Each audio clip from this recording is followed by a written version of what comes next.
Antes de empezar, quiero dejar algo muy claro. Lo que vas a escuchar no es un ataque personal contra quienes deciden tener hijos. No es un insulto, ni un juicio moral dirigido a nadie. Lo que traigo aquí es la visión radical de un filósofo, una mirada dura, casi cruel, que busca sacudirte para que pienses más allá de lo que siempre te han contado. Hablamos de una perspectiva filosófica, no de una sentencia absoluta sobre tu vida. Arthur Schopenhauer sostenía que traer hijos al mundo era uno de los actos más irracionales que el ser humano podía cometer. Para él, no se trataba de amor ni de generosidad, sino de un engaño brutal de la naturaleza, un truco diseñado para perpetuar la especie a costa del individuo. Según este pensamiento, lo que llamamos propósito o legado no es más que un disfraz del instinto, un espejismo que convence al ser humano de que su vida tendrá sentido solo si se multiplica. Aquí aparece la paradoja. Lo que se presenta como el mayor acto de amor podría, desde esta mirada, ser interpretado como la decisión más insensata. Porque traer hijos no garantiza felicidad, ni asegura plenitud. Multiplica las posibilidades de dolor, de frustración y de esclavitud a rutinas que devoran la libertad personal. Para Schopenhauer, cada nacimiento no era un milagro, sino una condena inevitable al sufrimiento que acompaña toda vida humana. Ahora bien, es importante repetirlo. Esto es una lectura filosófica, no una verdad escrita en piedra. Sin embargo, aunque no compartas al 100% esta visión, es difícil evitar que resuene dentro de ti esa inquietud. ¿Y si en parte tuviese razón? ¿Y si lo que damos por sentado como la decisión más lógica y natural es, en realidad, una de las trampas más profundas de la existencia? Cuando pensamos en la idea de tener hijos, solemos imaginar sonrisas, recuerdos felices, fotografías que algún día nos harán sentir que todo valió la pena. Pero rara vez se menciona el precio psicológico oculto detrás de esa decisión. Y no hablo solo del cansancio, ni de las renuncias obvias. Hablo de algo mucho más profundo, el sacrificio de la identidad. Porque en el mismo instante en que un hijo llega al mundo, tu vida deja de ser tuya. Tus proyectos, tus sueños, tus pasiones, todo pasa a girar alrededor de esa nueva figura. Y lo más inquietante es que ni siquiera te das cuenta del momento exacto en el que te pierdes a ti mismo. Esa pérdida de identidad conecta con otro fenómeno silencioso, la idealización del sacrificio. La sociedad glorifica al padre y a la madre, que renuncian a todo por sus hijos, y los convierte en ejemplos de virtud. Pero si lo observamos con la lupa de la filosofía, ¿qué significa realmente esa virtud? Significa aceptar de manera sumisa una cadena invisible, aplaudir la desaparición de la individualidad como si fuese algo noble. El sacrificio se convierte en espectáculo, y nadie se atreve a preguntar, ¿por qué es necesario que una vida se borre para que otra se escriba? De aquí nace otra trampa, la confusión entre amor y deber. Amar debería ser un acto libre, un regalo sin cadenas. Pero cuando hablamos de hijos, el amor se mezcla con obligación, con presión, con la carga de ser indispensable. Y entonces el amor deja de ser libertad para convertirse en un deber permanente. Un deber que muchas veces genera resentimiento, frustración y culpa. Esa mezcla tóxica no aparece en los cuentos de hadas, pero es la que más pesa en la vida real. Este punto nos lleva a algo aún más inquietante: la procreación como refugio contra el miedo existencial. Cuando no sabemos qué hacer con nuestra vida, cuando sentimos el vértigo del vacío, tener un hijo se presenta como una salida mágica. De repente todo parece tener sentido: cuidar, alimentar, educar. Pero ese sentido no nace de la conciencia, sino del miedo a no tenerlo. Es una huida disfrazada de propósito. Y lo curioso es que cuanto más huimos, más atrapados quedamos. Ahora, si unimos todas estas piezas, aparece un patrón perturbador. Tener hijos no es solo una decisión personal, es un engranaje perfecto para mantener el orden social, porque un individuo libre, sin ataduras, puede arriesgarse, puede rebelarse, puede crear algo nuevo. Pero un individuo con hijos es mucho más fácil de domesticar. La responsabilidad lo vuelve obediente. La obligación lo vuelve predecible. Y de este modo, lo que parecía un gesto de amor se transforma en el mecanismo más eficaz de control. ¿Y qué ocurre cuando alguien decide romper con este ciclo? Aparece de inmediato la figura del egoísta. La sociedad señala al que elige no tener hijos como alguien inmaduro, frío, incapaz de sacrificarse. Pero si lo miramos desde esta otra perspectiva, quizá no sea egoísmo, sino lucidez. Tal vez la verdadera valentía no esté en seguir el guión establecido, sino en enfrentarse al vacío y atreverse a escribir uno propio. Ese acto, aunque incómodo, abre la puerta a una vida distinta. Una vida donde el amor no nace del deber, sino de la elección. Donde la identidad no se diluye, sino que se expande. Donde la libertad no se sacrifica, sino que se cultiva. Cuando alguien rompe el ciclo, no solo desafía a su familia o a su entorno más cercano, sino que desafía a toda una estructura cultural que lleva siglos repitiendo la misma narrativa. Y aquí sucede algo fascinante. Cuanto más incómoda es la decisión, más feroz es la reacción del entorno. Es como si la simple presencia de alguien que elige no tener hijos funcionara como un espejo que obliga a los demás a cuestionar sus propias elecciones. No es odio real, es miedo disfrazado de crítica. Porque si esa persona puede vivir sin hijos y aún así construir una vida plena, ¿qué dice eso de quienes sacrificaron todo para seguir el guión? En ese momento, aparece la incomodidad más grande de todas. La posibilidad de que el sentido que muchos creen haber encontrado sea, en realidad, un autoengaño. Y el ser humano no soporta que le toquen sus autoengaños. Por eso etiquetar como egoísta al que decide no procrear es un mecanismo de defensa, un intento desesperado de proteger la ilusión de que el sacrificio fue necesario, y no en vano. Lo irónico es que, lejos de ser egoísta, quien se niega a traer hijos al mundo, podría estar realizando el mayor acto de compasión posible. Compasión hacia sí mismo, porque se concede la oportunidad de vivir con autenticidad. Y compasión hacia los que nunca nacerán, porque evita condenarlos al mismo dolor que acompaña a toda existencia humana. Es un gesto que, aunque no se entienda fácilmente, encierra una ética radical. La ética de no multiplicar el sufrimiento. Aquí es donde el pensamiento de filósofos como Schopenhauer adquiere un matiz brutalmente actual. Porque lo que él denunció hace siglos sigue estando presente hoy. Seguimos confundiendo tradición con verdad.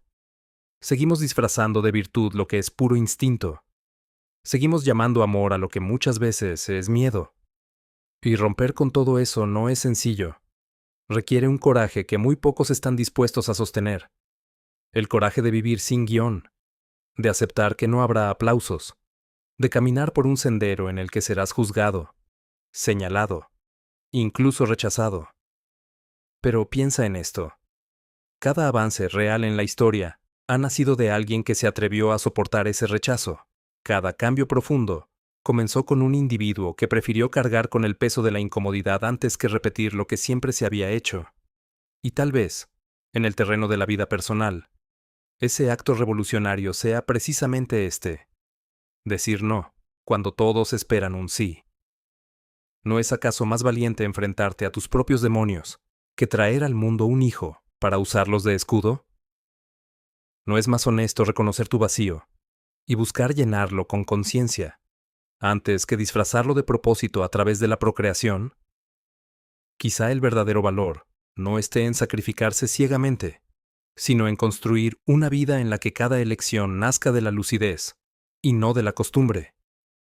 Y aquí viene lo más interesante. Esa decisión no solo transforma a quien la toma, también abre un resquicio de posibilidad para los demás. Porque cuando alguien demuestra que se puede vivir sin hijos y aún así tener una vida rica, intensa, creativa y libre, destruye de un golpe la mentira de que la paternidad es la única forma de alcanzar plenitud. Esa grieta pequeña pero poderosa Es la semilla de un cambio cultural que tarde o temprano se expandirá. El silencio de quienes eligen este camino no es vacío, es resistencia. Es la forma más elegante de rebelarse contra un sistema que necesita multiplicar cuerpos para seguir funcionando. Es la prueba de que la libertad, aunque solitaria, es más poderosa que cualquier tradición impuesta. Y si logras entender esto, aunque solo sea por un instante, habrás visto lo que muchos prefieren no ver jamás. Que tal vez lo más sensato, lo más consciente y lo más humano que puedes hacer es no traer más humanos al mundo. Y cuando llegamos a ese punto, aparece una cuestión que rara vez se toca: la herencia psicológica. Porque más allá de la genética, lo que realmente transmitimos a los hijos son nuestras heridas, nuestros miedos, nuestras frustraciones mal resueltas. Creemos que al darles la vida les entregamos un regalo, pero lo que a menudo reciben es un paquete cargado de inseguridades, traumas y vacíos que ni siquiera nosotros supimos manejar. No son páginas en blanco, son espejos que terminan reflejando aquello que nunca quisimos enfrentar en nosotros mismos. Imagina por un momento la paradoja.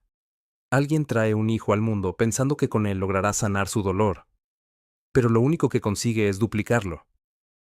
El niño crece sintiendo la presión de llenar huecos que no le corresponden, de ser la razón de la felicidad de otro.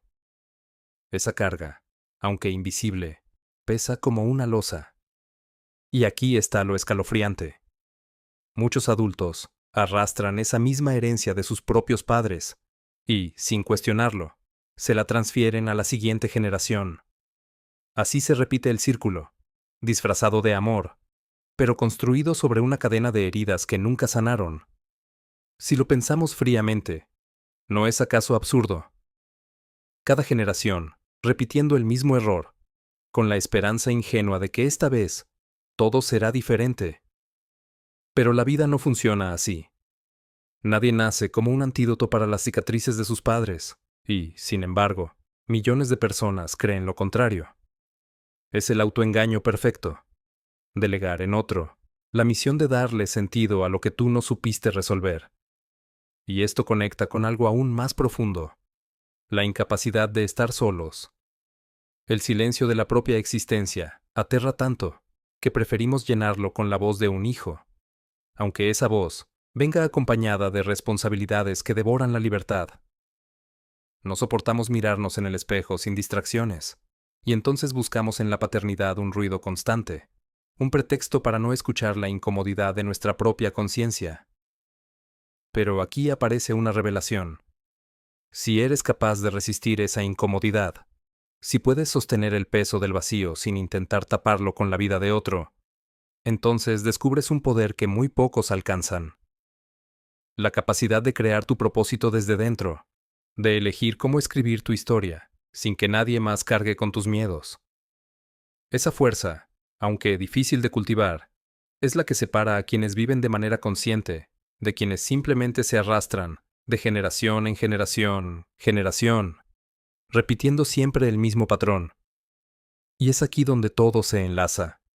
Lo que parecía una decisión íntima, tener o no tener hijos, se revela como una cuestión mucho mayor. Es un espejo que refleja cómo gestionamos nuestro miedo, nuestra soledad, nuestro dolor. Cuando lo miramos desde esa perspectiva, queda claro que la paternidad no siempre es un acto de amor.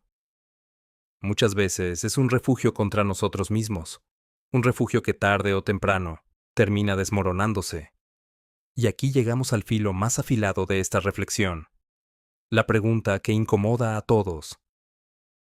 Si tener hijos multiplica las cadenas, los miedos y las heridas, ¿qué queda entonces como verdadera herencia?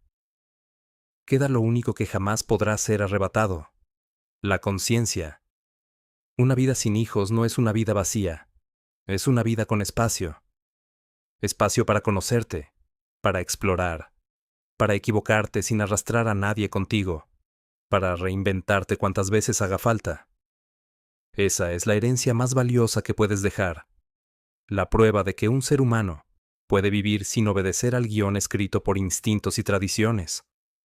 Lo fascinante de esta idea es que no solo rompe con la biología, rompe con la historia. Porque cada vez que alguien decide no repetir el ciclo, abre una grieta en el muro de lo establecido. Y a través de esa grieta se cuela algo peligroso, la libertad real. Una libertad que no se compra, no se hereda, no se enseña en ninguna escuela. Una libertad que solo nace cuando eres capaz de sostener tu vida sin necesidad de justificarla en la existencia de otro. Esa libertad, aunque invisible, es más poderosa que cualquier apellido, más fuerte que cualquier descendencia. Y por eso quiero que hagas algo muy concreto. Si este mensaje te ha hecho pensar, si te incomodó o te dio una perspectiva distinta, suscríbete. Porque este canal no está aquí para repetir frases bonitas. Está aquí para abrir heridas que casi nadie se atreve a tocar. Quiero que me dejes una frase en los comentarios, como una contraseña secreta para reconocer a quienes llegaron hasta el final. Escribe: la verdadera herencia es la conciencia. Así sabré que formas parte de los pocos que no temen escuchar hasta el final. Y ahora sí, me despido de una manera que no olvidarás. No con un simple "nos vemos pronto", ni con un adiós vacío.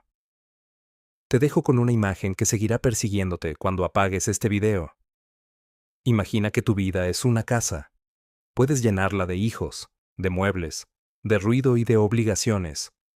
O puedes dejarla casi vacía, con paredes desnudas y silencio, pero con una ventana abierta hacia lo infinito. Tú decides si quieres una cárcel abarrotada o un vacío abierto.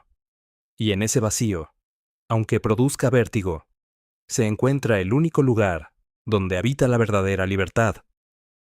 Cierro aquí, pero cuidado. Lo que acabas de escuchar no termina conmigo. Empieza contigo.